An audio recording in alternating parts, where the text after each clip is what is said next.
أعوذ بالله من الشيطان الرجيم بسم الله الرحمن الرحيم السلام عليكم ورحمة الله تعالى وبركاته الحمد لله رب العالمين والصلاة والسلام على أشرف الأنبياء والمرسلين وعلى آله وصحبه أجمعين قال رب اشرح لي صدري ويسر لي أمري واحلل عقدة من لساني يفقه قولي سبحانك لا علم لنا إلا ما علمتنا إنك أنت العليم الحكيم ربنا افتح بيننا وبين قومنا بالحق وأنت خير الفاتحين اللهم صل وسلم على محمد وعلى آل محمد كما صليت على إبراهيم وعلى آل إبراهيم إنك حميد مجيد اللهم بارك على محمد وعلى آل محمد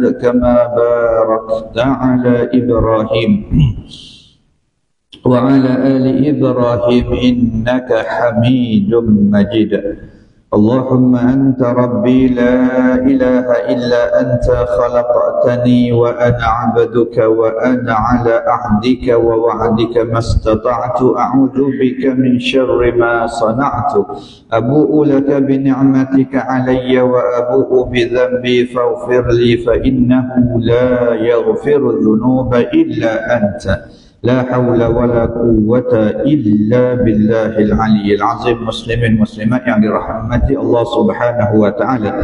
Alhamdulillah, pertama kita merafakkan kesyukuran kepada Allah Subhanahu wa taala atas segala kurniaan dan pemberian yang diberikan, yang dikurniakan, yang diturunkan ke atas diri kita ataupun diberikan kepada kita. Mudah-mudahan kesemua apa yang kita dapati, apa yang kita perolehi, apa yang kita nikmati daripada berbagai-bagai nikmat dan kurniaan tadi, mudah-mudahan mendatangkan kebaikan, dan mudah-mudahan kesemua nikmat tadi juga dapat kita jadikan sebagai alat ataupun sebab musabab punca untuk terus kita dapat melaksanakan apa yang telah pun diperintahkan oleh Allah.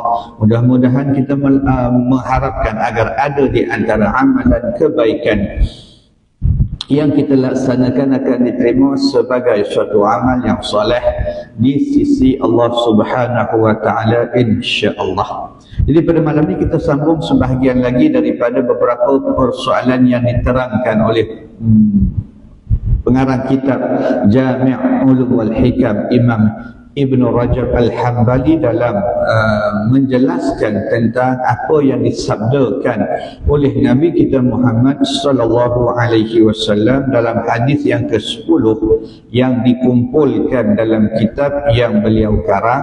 Hadis ini menceritakan kepada kita tentang beberapa persoalan, antaranya tentang persoalan yang berkaitan dengan ibadah, persoalan yang berkaitan dengan apa yang menjadi suatu kefarduan untuk kita laksanakan dalam keadaan kita menginginkan, dalam keadaan kita mencari ruang agar mudah-mudahan segala ibadah yang kita buat tadi akan diterima dan kita mendapat apa juga kebaikan dan juga ganjaran yang dijanjikan oleh Allah Subhanahu wa taala. Maka dalam hadis ini sebahagiannya yang dah pun kita kongsikan tentang bagaimana di permulaan hadis ketika mana Nabi sallallahu alaihi wasallam menyatakan innallaha tayyibun la yaqbalu illa at-tayyiba wa innallaha ta'ala amara al-mu'minina bima amara bihi al-mursalin faqala ya ayyuhar rusul kulu min at-tayyibati wa'malu salihan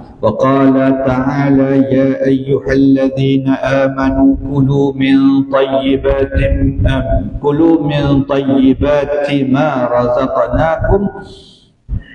Maka dah pun kita sebutkan hari itu tentang perbincangan dan juga penjelasan apa yang diterangkan oleh Imam Ibn Rajab Al-Hambali tentang bagaimana di antara syarat-syarat, di antara perkara-perkara yang kita kena ambil kira dalam keadaan kita berusaha, dalam keadaan kita berikhtiar supaya mudah-mudahan amalan-amalan yang kita buat ini diterima, ialah kena memastikan bahawasanya amalan yang kita buat itu 100% suci, 100% bersih daripada perkara perkara-perkara yang menghalang sesuatu amalan tadi diterima. Antaranya perkara-perkara yang diharamkan, jadi diperbahaskan ataupun dibawa datang oleh Imam Ibn Rajab Al-Hambali berbagai-bagai persoalan. Seumpama contoh orang yang sembahyang tapi dalam keadaan ada dalam sembahyang dia tadi bercampur dengan benda-benda yang haram.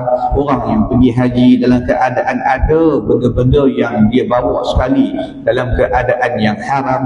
Orang yang bersedekah tapi ada dalam amalan sedekah dia perkara-perkara yang haram. Jadi perbincangan tu dah pun kita bincang sebelum daripada tu, maka kita menyambung pada malam ni bahagian yang kedua daripada hadis ini, yang bermula daripada thumma zakara ar-rajula yutil safar ash'atha aghbar yamuddu yadayhi ila as-sama' ya rabbi wa mat'amuhu haram wa mashrabuhu haram wa malbasuhu haram wa ghudhiya bil haram fa anna yustajabu lidzalik aw kama qala. Baik. Maka di dalam bahagian yang kedua ni, ketika mana kita dah baca hadisnya tadi, maka kata Imam Ibn Rajab Al-Hambali dalam sabda ini bermula daripada summa zakara rajula sampai kepada akhir hadis. Kemudian ketika mana Nabi menyebut tentang seorang laki-laki yang jauh perjalanan dan sebagainya, maka kata Imam Ibn Rajab Al-Hambali, maka dalam sabda ini Nabi SAW mengisyaratkan kepada adab berdoa dan sebab-sebab yang membawa kepada penerimaannya dan perkara-perkara yang menghalang pula doa tadi diterima. Dan Nabi SAW menyebut sebab-sebab yang membawa kepada penerimaan doa, iaitu 4 perkara.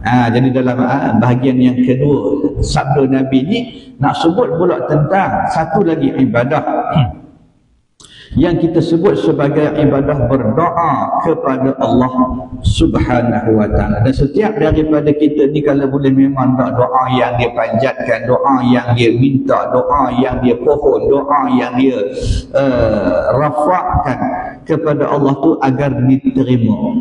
Kerana hajat kita macam-macam, keperluan kita berjenis-jenis. Jadi kita tak mampu untuk nak dapatkan semua tu melainkan dengan izin Allah. Untuk kita nak dapatkan semua tadi melainkan dengan rahmat Allah. Maka di antara kaedah yang diajar oleh Allah dalam agama inilah untuk kita berdoa. Maka ketika mana berdoa tadi merupakan wasilah, merupakan jalan kita mohon daripada Allah, maka di sana ada syarat-syarat dia.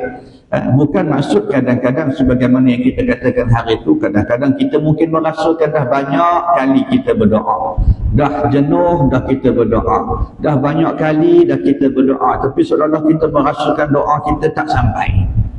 Apa yang kita minta tak dapat, apa yang kita nak tak kesampaian, apa yang kita hajat tak berapa nampak. Maksudnya dalam keadaan bukan Allah memungkiri janji dia tak, kerana Allah dah sebut dah bahawasanya setiap doa yang akan yang dipanjatkan ataupun yang dirafakkan kepadanya maka dia akan terima. Tapi mungkin ada beberapa persoalan yang kita lakukan dia tidak dalam keadaan menepati syarat-syarat yang disebutkan oleh Nabi, yang diberitahu oleh Nabi. Maka sebahagiannya dalam hadis ni, baik yang pertama dah pun kita sebutkan hari itu. Nabi kata, yang pertama Nabi kata menggambarkan seorang laki-laki dalam keadaan yutilu safar ash'atha aghbar yamuddu yadayhi ila as-sama'i ya rabbi. Baik, di situ pertama dalam apa yang Nabi sebut sebagai perjalanan yang jauh. Jadi dah pun kita sebutkan hari itu dah dalam keadaan di antara sebab, di antara punca, di antara sesuatu yang dapat menjadikan doa kita dimustajabkan ataupun diterima oleh Allah ialah dalam keadaan kita berada dalam pemusafiran ataupun dalam menempuh perjalanan yang jauh. Kerana kata para ulama, bermusafir itu semata-mata sudah pun merupakan sebab doa dimakbulkan. Ini berdasarkan kepada sebuah hadis daripada Abi Hurairah radhiyallahu an, bahawasanya Nabi pernah bersabda, salasun da'awatin mustajabatun la syakka fihinna da'watul mazlum wa da'watul musafir wa da'watul walidi liwaladihi. 3 doa yang mustajab yang tidak ada ragu padanya. Pertama, doa orang yang dizalimi. Yang kedua, doa orang yang bermusafir. Dan yang ketiga, doa ibu bapa untuk anaknya. Di dalam hadis ini hadis ini diriwayatkan antaranya oleh Imam Bukhari,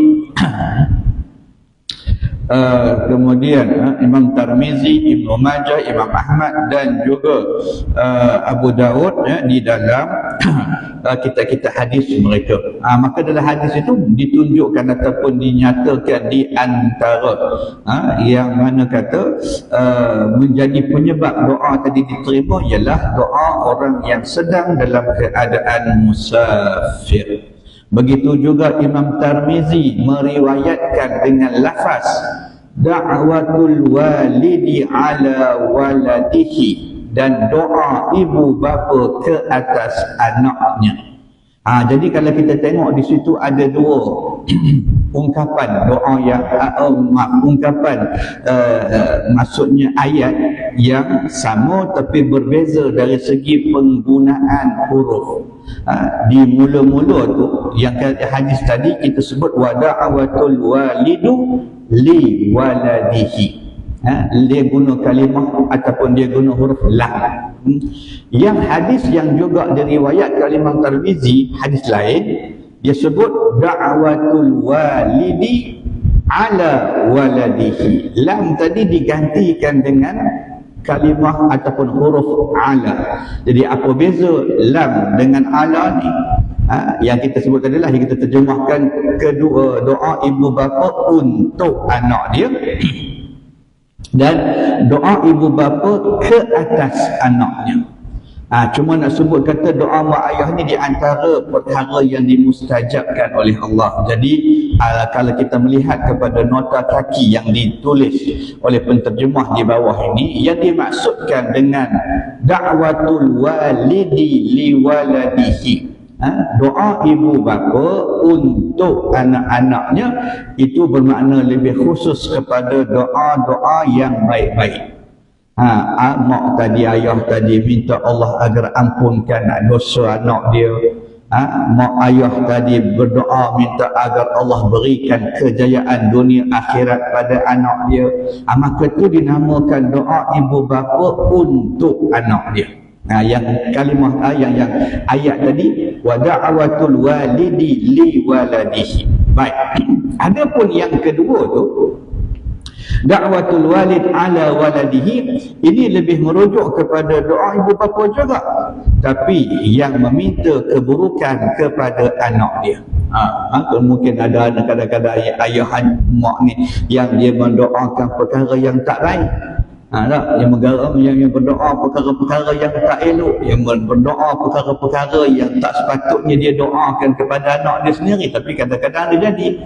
Cuma nak sebut kata apa pun doa mak ayah tadi, maka di antara perkara yang dimustajabkan oleh Allah ialah doa mak dan juga ayah. Sama ada yang doa tu baik ataupun tak baik, maka kedua-duanya nanti Allah akan berikan. Maka itu yang disebut sebagai persoalan yang pertama. Baik, hari ini kita sambung yang kedua, sambungan daripada yang tadi. Kata ada 4 tadi. Mana pertama tentang keadaan dalam keadaan kita bermusafir, maka itu di antara penyebab doa-doa diterima insya-Allah. Yang kedua yang Nabi sebut dalam hadis ini, asy'asa aghbar, dalam keadaan orang yang jauh perjalanan tadi kusut masai dan berdebu badannya. Baik, maka kedua kata Imam Ibn Rajab Al-Hambali, keadaan pakaian dan penampilan yang tidak terurus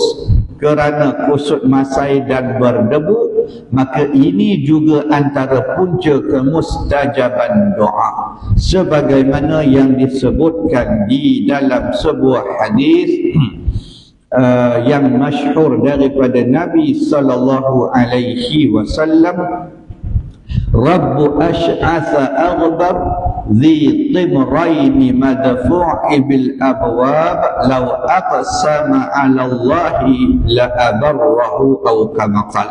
Baik, yang bermaksud berapa ramai orang yang kusut masai keadaannya berdebu, memakai pakaian dua helai, pakaian yang buruk dan ditolak di depan pintu, yang tidak dihiraukan ataupun dihina. Jika dia bersumpah dengan nama Allah, niscaya Allah akan menjadikan sumpahnya benar. Maksud dalam keadaan penampilan yang menunjukkan sifat kehambaan kita.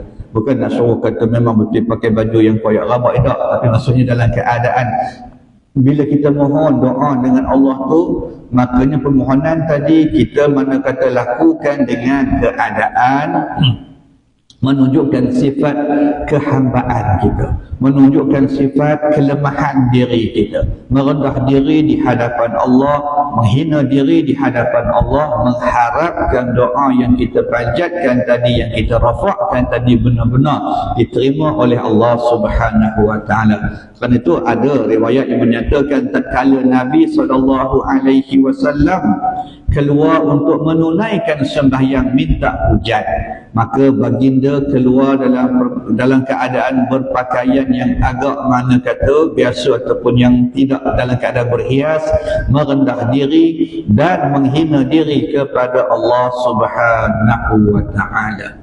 Maka itu di antara juga kaedah penyebab punca, mudah-mudahan doa kita Allah terima.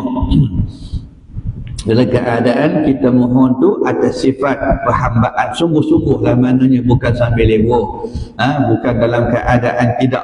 Dia banyaklah kalau kita mana kata membincangkan persoalan doa ini pada pandangan para ulama, di antara sebabnya lainnya lah dengan keadaan bersungguh-sungguh menunjukkan bahawasanya kita amat-amat mengharapkan keadaan mana kata doa tadi diterima, yakin bahawasanya doa itu akan diterima oleh Allah Subhanahu wa taala dan seumpamanya.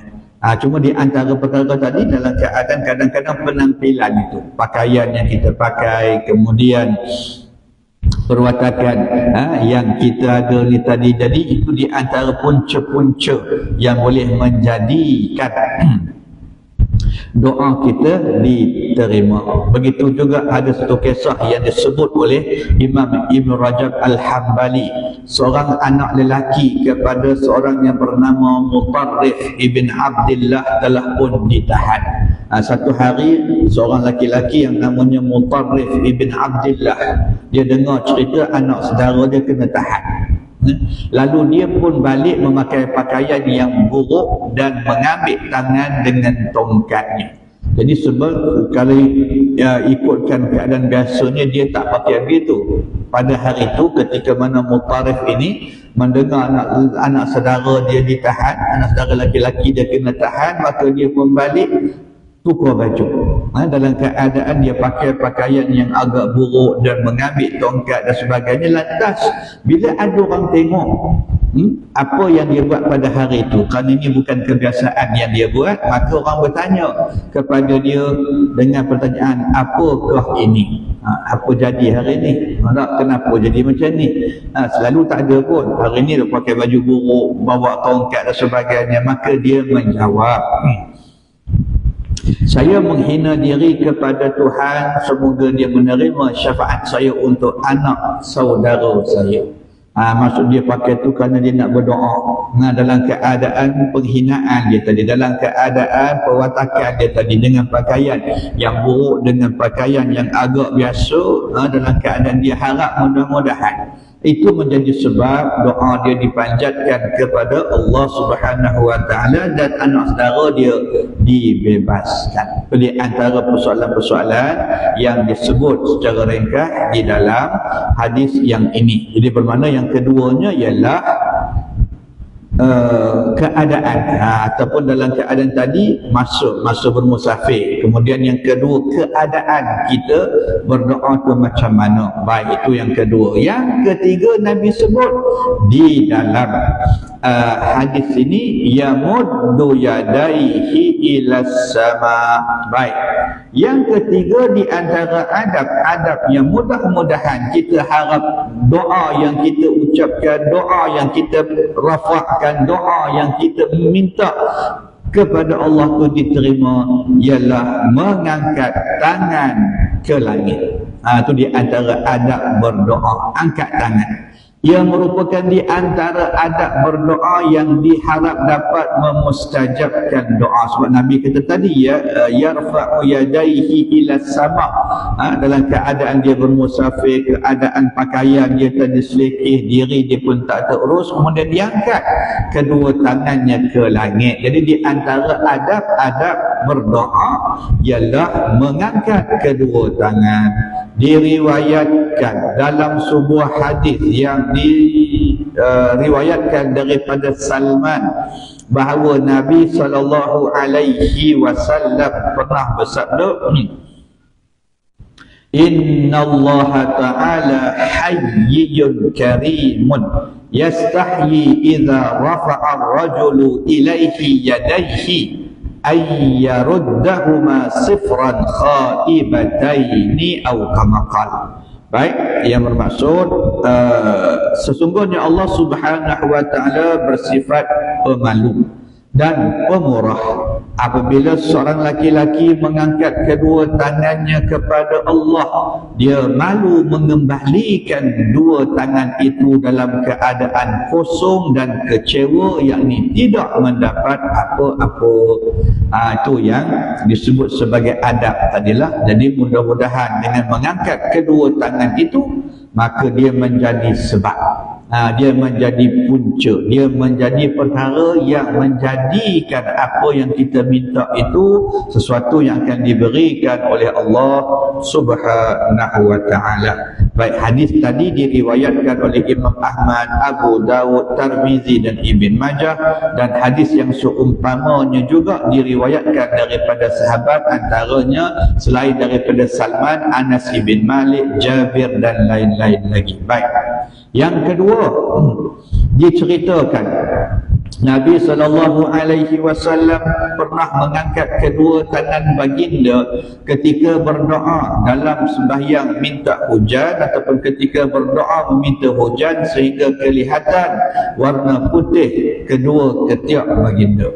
Dalam keadaan Nabi mengangkat kedua tangan dengan dalam keadaan maknanya itu di antara adab yang Nabi buat, ataupun perkara yang Nabi buat. Juga diceritakan Nabi SAW juga mengangkat kedua tangan baginda pada hari peperangan Badar sambil meminta pertolongan ke atas tentera musyrikin, sehingga kain yang Nabi pakai di bahagian atas badan, ataupun kita kata kain yang Nabi selempangkan di atas bahu baginda, terjatuh daripada bahu Nabi SAW.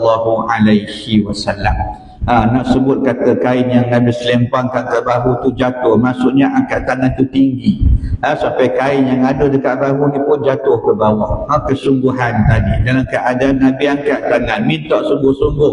Sebab waktu tu kita tahu dah, peperangan Badar ni peperangan yang mula-mula sekali berlaku dalam sejarah Islam. Maka dalam keadaan peperangan itu berlaku, walaupun sebenar punca perang itu bukan nak perang. Kalau kita belajar ataupun kalau kita melihat kepada apa yang ada di dalam beberapa persoalan yang disebut oleh para ulama, punca perang Badar itu asalnya bukan nak perang. Dia ada punca lain. Ada sebab lain, tapi Allah takdirkan berlakunya peperangan. Itu panjanglah cerita dia. Cuma nak sebut kata dalam keadaan maknanya Nabi berdoa dalam perang Badar itu hingga mana kain yang Nabi pakai di bahu tu jatuh ke tanah.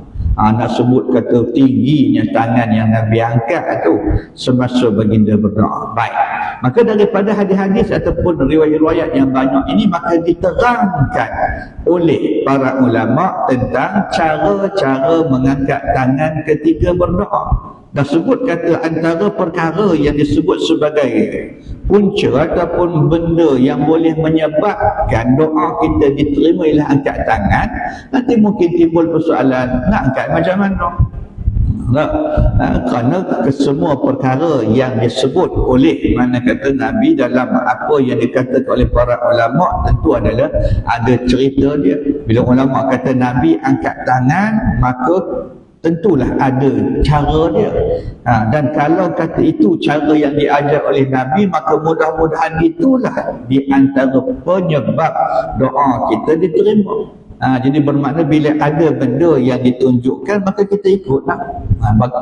Kemudian macam mana? Maka di bawah tajuk cara-cara mengangkat tangan ketika berdoa. Sebahagian berbagai cara mengangkat tangan semasa berdoa telah pun diriwayatkan daripada Nabi sallallahu alaihi wasallam. Jadi kalau kita tengok cara-cara berdoa yang Nabi buat, yang Nabi lakukan, yang sahabat cerita tu banyak. Baik, antaranya pertama, Baginda sallallahu alaihi wasallam hanya mengisyaratkan dengan jari telunjuk sahaja. Ada cara Nabi berdoa, Nabi tak angkat tangan macam kita selalu angkat. Kita biasa angkat tangan macam itu.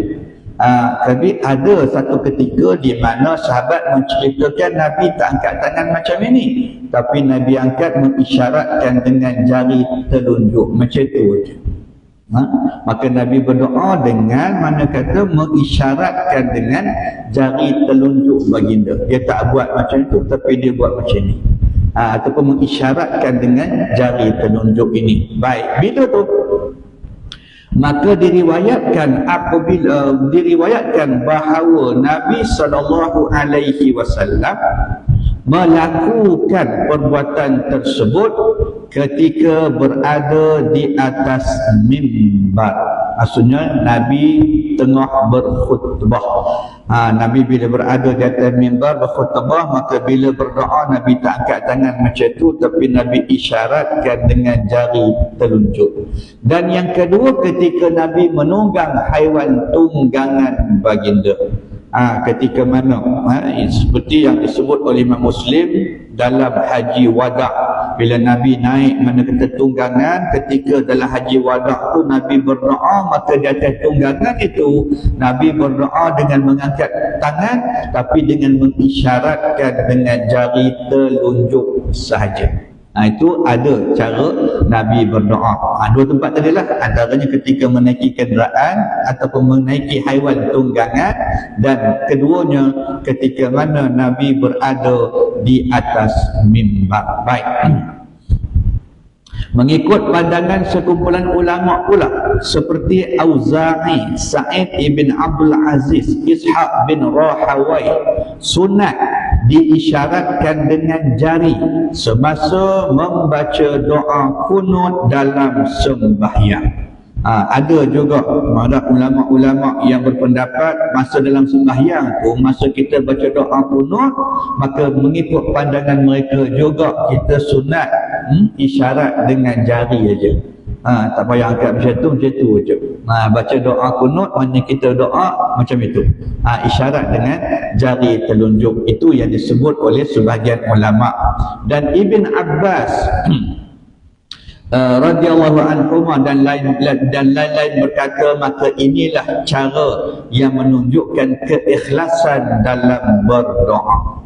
Maka itu pandangan ataupun apa yang disebut oleh Ibn Abbas dan lain-lain yang menyatakan bahawa seni perbuatan itu menunjukkan keikhlasan kita dalam berdoa. Angkat mana kata jari telunjuk, isyarat dengan jari telunjuk sahaja. Ibnu Sirin berkata, apabila kamu memuji Allah Subhanahu wa taala, maka isyaratkanlah dengan satu jari. Ini di antara pandangan-pandangan para ulama tentang persoalan yang Nabi buat. Pertamanya, Nabi pernah berdoa dengan hanya mengisyaratkan dengan jari telunjuk sahaja. Sebab itu dalam keadaan ada sebuah hadis, bila mana pernah suatu hari sahabat melihat ada seseorang yang berdoa di atas mimbar dengan mengangkat kedua tangan, maka sahabat ni menyatakan apa yang dia buat itu perkara yang tak betul. Hingga dalam hadis tadi disebut, semoga Allah memburukkan kedua tangan kamu. Sebab apa? Kerana dia kata, aku tidak melihat Nabi berdoa dengan cara begitu. Kerana dia tak pernah nampak Nabi berdoa di atas mimbar dengan mengangkat kedua tangan, tapi Nabi mengangkat ataupun mengisyaratkan dengan jari telunjuk sahaja. Maka itu yang disebut sebagai di antara kaedah, di antara cara, di antara perkara yang ditunjukkan oleh hadis. Baik, itu yang pertama. Yang kedua, baginda sallallahu alaihi wasallam menghadap kiblat.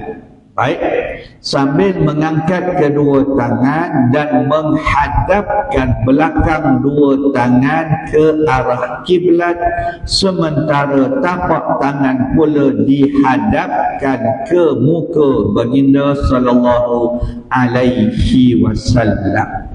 Cara yang kedua, Nabi tak angkat tangan, Nabi tak tunjuk dengan jari telunjuk, tapi diceritakan Nabi pernah berdoa dengan menghadap kepada arah kiblat. Kemudian Nabi angkat kedua tangan baginda dan Nabi hadapkan belakang kedua tangan ni ke arah kiblat, dan bahagian tapak tangan ni Nabi hadapkan ke muka baginda. Jadi kalau kita nak contohkan macam tu, Nabi berdoa macam ini, ada ketikanya Nabi berdoa macam ini, bermakna ni belakang tapak tangan ni Nabi hadap kiblat, kemudian tapak tangan Nabi tu Nabi hadap ke muka, dalam keadaan macam itu.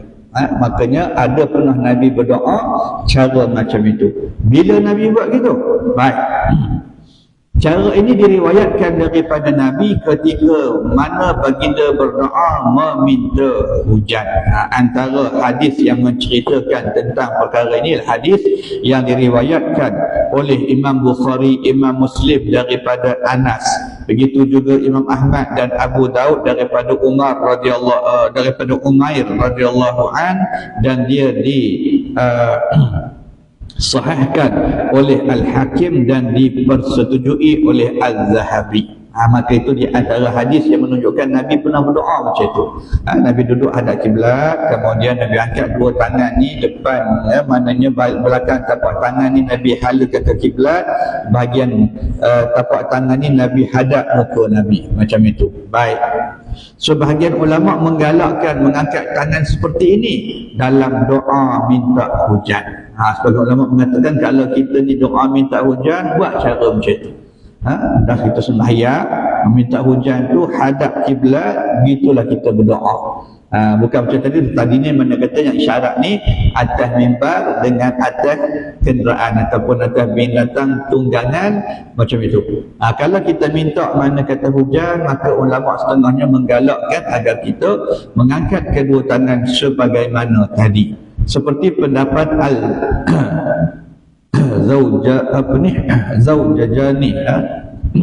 Dan ada ulama salah pula berkata mengangkat tangan seperti itu adalah tanda menghina diri kepada Allah Subhanahu wa taala. Itu di antara pandangan-pandangan para ulama yang menyatakan tentang cara ketika mana kita berdoa minta hujan, digalakkan kita buat macam mana yang Nabi buat. Baik, itu yang kedua. Cara yang ketiga,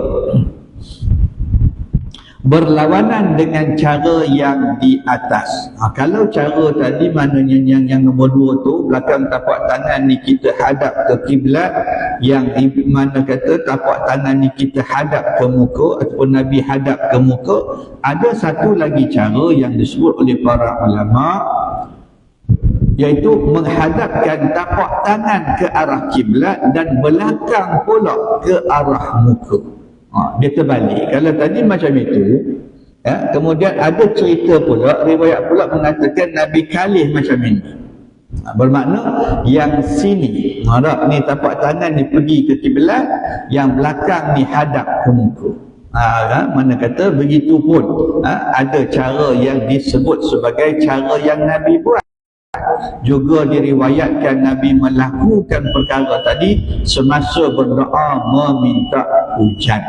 Dalam keadaan terbalik. Yang tadi begitu, kemudian dia kalih macam tu. Bermakna yang tepat tangan ni pergi ke kiblat, yang belakang ni hala ke muka dengan keadaan berdoa.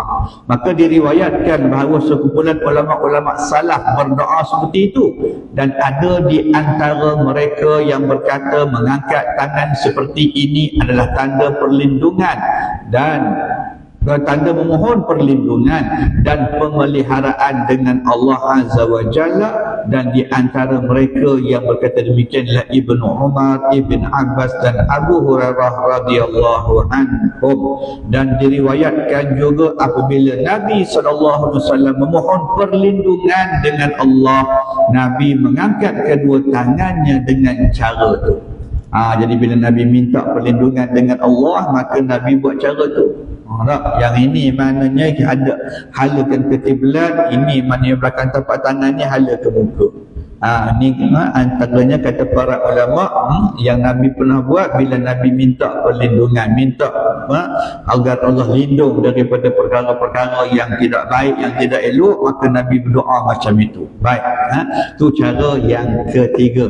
InsyaAllah nanti kita sambung cara yang keempat dan cara yang kelima yang juga disebut oleh para ulama tentang di antara adab yang diajar oleh Nabi kepada kita ketika mana kita berdoa. Mudah-mudahan doa yang kita mohonkan, yang kita rafakkan kepada Allah akan diterima oleh Allah Subhanahu wa taala, insya-Allah. Mudah-mudahan Allah Subhanahu wa taala memberikan ruang masa kepada kita untuk menyambung sebahagian lagi daripada beberapa persoalan yang Nabi sebut di dalam hadis ini, untuk mudah-mudahan ada perkara yang boleh kita manfaatkan, ada perkara yang boleh kita jadikan sebagai ikutan dan panduan, agar mudah-mudahan apa juga perkara yang kita laksanakan akan diterima dengan sebaiknya oleh Allah Subhanahu wa taala, insya-Allah. Itu sama-sama kita tangguh dengan tasbih kafarah dan suratul asr. Subhanakallahumma wa bihamdika asyhadu an la ilaha illa anta astaghfiruka wa atubu ilaik.